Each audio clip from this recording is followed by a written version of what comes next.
kind There's of a theory on it? I do have a theory. It's a sloppy theory, but it's an interesting one. And there's a lot of variables, and it's hard to isolate any one of them to try and figure out what's going on. So entertain for me a hypothetical.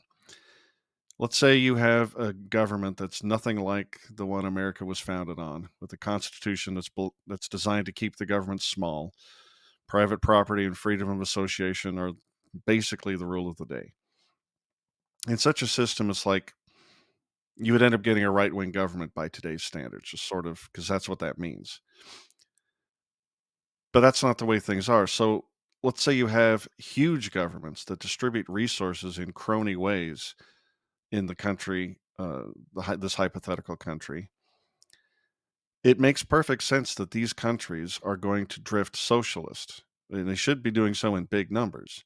Because if what the government is doing is stealing resources from the populace and then giving it away to their favorite class, there are more poor people than there are rich aristocrats. So it would make perfect sense that if you're actually counting all the votes, if the government is stealing, well, I should vote in my interest and then get some of that given to me. In fact, the leading classes would need to use some sort of ideology to convince the masses to prop up some smaller group. You know what I mean?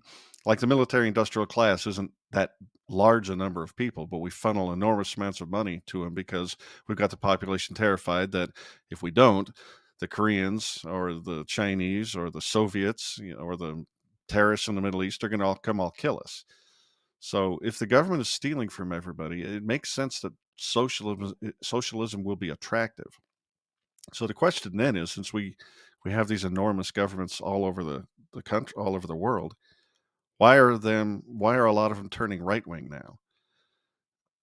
Why the countries you just mentioned and the Netherlands here, and we're about to talk about Argentina, which is fascinating in a few minutes. But yeah, why are we making this sudden turn?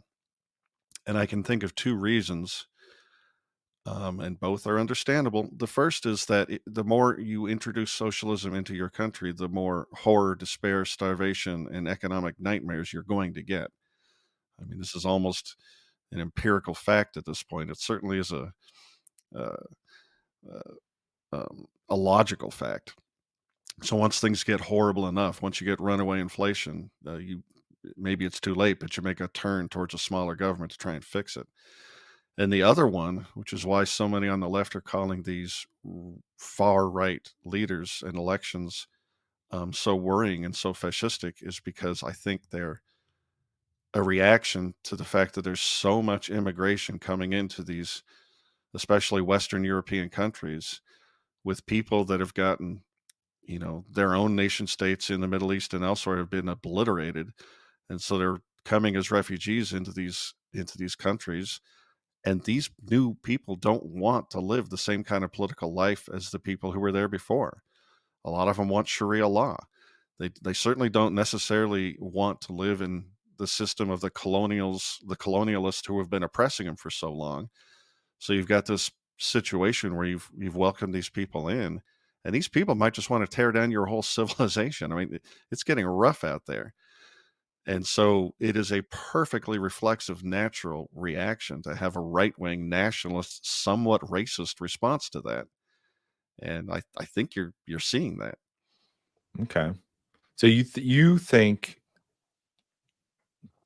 do you so you think in Europe migration is a driving issue to the right, not just Massive, massive, economics or massive. just a change in philosophy? You think people aren't intellectually changing their minds, they're just going for the other side because I they think want. so. Okay. And and this can break along a lot of different facets.